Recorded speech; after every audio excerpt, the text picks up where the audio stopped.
Welcome back to your Bucks latest on FanArc. I'm Sam Shapiro. Well, if you haven't checked out Underdog Fantasy yet, you can use this QR code right up here. Download the app today and get in on all the action. Underdog Fantasy is a great place to not just get into the NBA season, but a variety of other sports as well, where you can make picks based on stats that players put up throughout the night. And when you use promo code BasketballFan, you can score $75 in bonus entries when you play your first $5. Again, that's promo code BasketballFan. And you can check out the app. Use this QR code right up here. Download the app today. Thank you to Underdog Fantasy for sponsoring today's video.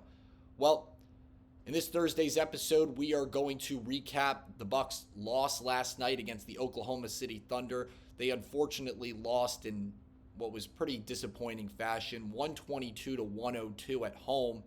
Unfortunately, not able to stay in the win column from their win the previous night, but just was a slow performance, I felt like, from Milwaukee. They just offensively couldn't really get anything going early. Defensively, Oklahoma City taking advantage in transition in a lot of these games. SGA was the main highlight for the Thunder as he scored 40 points in this game.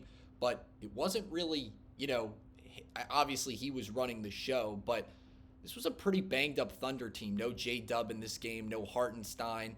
So it wasn't like OKC was playing with all of their assets available, which was kind of frustrating to watch as a Bucks fan.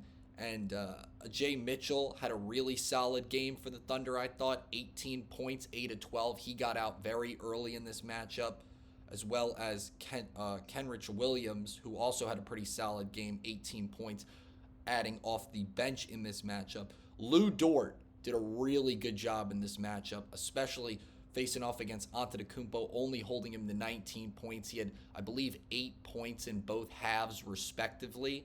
So Dort doing a really good job matching up against the Greek Freak in this game. Both teams shot relatively well, but I think the Achilles heel in this game for Milwaukee was they really didn't take care of the ball, giving up 8 turnovers in the first quarter. Now, granted, they finished the game only turning the ball over, I believe, 15 times, but definitely contributed to why we only saw an 18-point first quarter from this Milwaukee team, and it was kind of disappointing to watch. The game was, you could tell, was almost kind of over, at least at the end of the first quarter. Now, there was a little momentum, I feel like, that picked up for the Bucks towards the end of the game, but at that point, it was too little too late.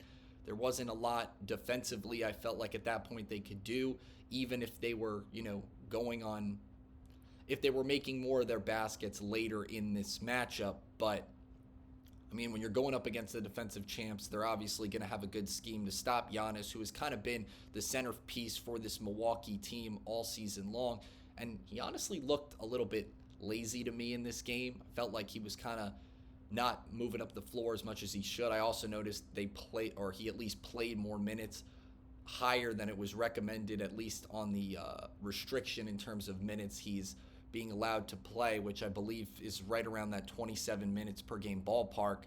So I think if you want at least to stand a chance, if you're any team in the NBA, to stand a chance, you can't cough the ball up 8 times in one quarter to start the game, let alone against the defending champions that pretty much have the exact same supporting cast, especially on a night where they didn't really have their top guys. Cole Anthony had a pretty good game, at least for Milwaukee in this matchup. Off the bench, 17 points, 7 of 9 shooting.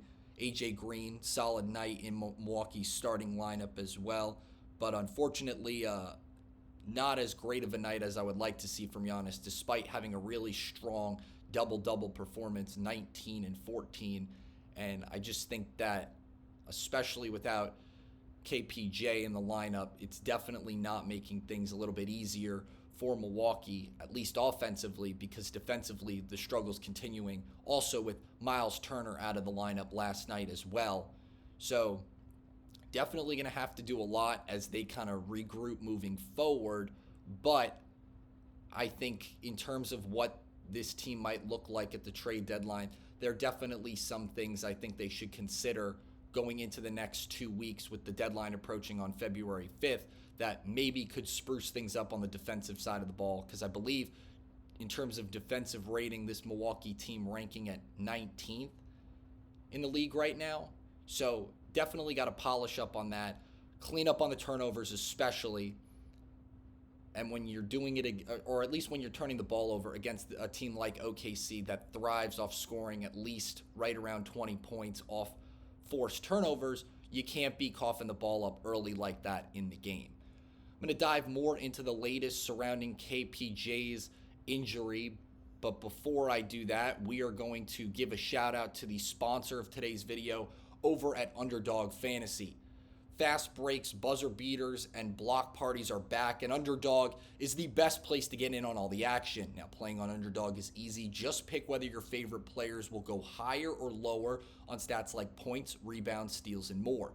Get your picks right, and you can win up to 5,000 times your cash. Now, this week on Underdog, I'm looking at tonight's matchup as the Houston Rockets take on the Philadelphia 76ers. I'm selecting Kevin Durant for higher than 25.5 points and Tyrese Maxey for higher than 28.5 points. Now, download the app today and use promo code BASKETBALLFAN to score $75 in bonus entries when you play your first $5. Again, that's promo code BASKETBALLFAN on Underdog Fantasy. Make picks, win money. Must be 18 plus. 19 plus in Alabama, Nebraska. 19 plus in Colorado for some games. 21 plus in Arizona, Massachusetts, and Virginia. And present in a state where Underdog Fantasy operates. Terms apply. See assets.underdogfantasy.com/play and get terms DFSTML for details. Offer not valid in Maryland, Michigan, New Jersey, New York, Ohio, and Pennsylvania. Concerned with your play? Call 1-800-GAMBLER or visit www.ncpgambling.org. In New York, call the 24/7 helpline at 1-878 or text HOMI 467-369. Well, Doc Rivers is now saying that Kevin Porter Jr. is not likely to, or is not going to play anytime soon due to the oblique injury that sidelined him in yesterday's matchup. And quite honestly, considering the guy's leading the team in assists and is second in scoring for Milwaukee this season, it is definitely a tough blow, considering that this team, I feel like, could be playing a lot better defensively. Offensively, they definitely could use the help, or at least the firepower and the facilitating department. And I think having Kevin Porter Jr. sidelined for the time being right now is definitely frustrating, with no at least concrete timetable when he could possibly return. And when you pair this up with Miles Turner, definitely not making things easier for Milwaukee to get back in the win column. I believe sitting at 11th in the Eastern Conference right now, where, I mean, at least the 8th seed through, or even lower, probably the 9th seed through like the 4th or 3rd seed, all within a game and a half to 2 games of each other, respectively. It's kind of tough to see Milwaukee out of the mix a little bit in that regard. Doesn't mean that all hope, I think, is lost for them to maybe find their way back into the play-in tournament, despite how they go about things with the trade deadline on the horizon. And I think that could also be a good opportunity for Milwaukee to maybe make Giannis a little bit happier, although he has made it clear does want to stay in Milwaukee at least for the rest of this regular season. But definitely going to be an interesting summer.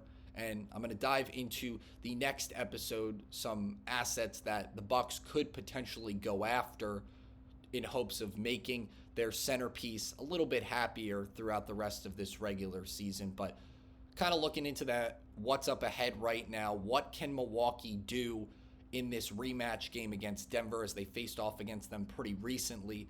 Antetokounmpo dominating in that last matchup. But I think if Milwaukee wants to have a quality game where they can, at least put up a good fight against the Nuggets, they're going to have to really utilize their offensive weapons a lot more than just Giannis Antetokounmpo. I mean, obviously, he's a little bit on a minutes restriction right now, so you're kind of having to do that either way.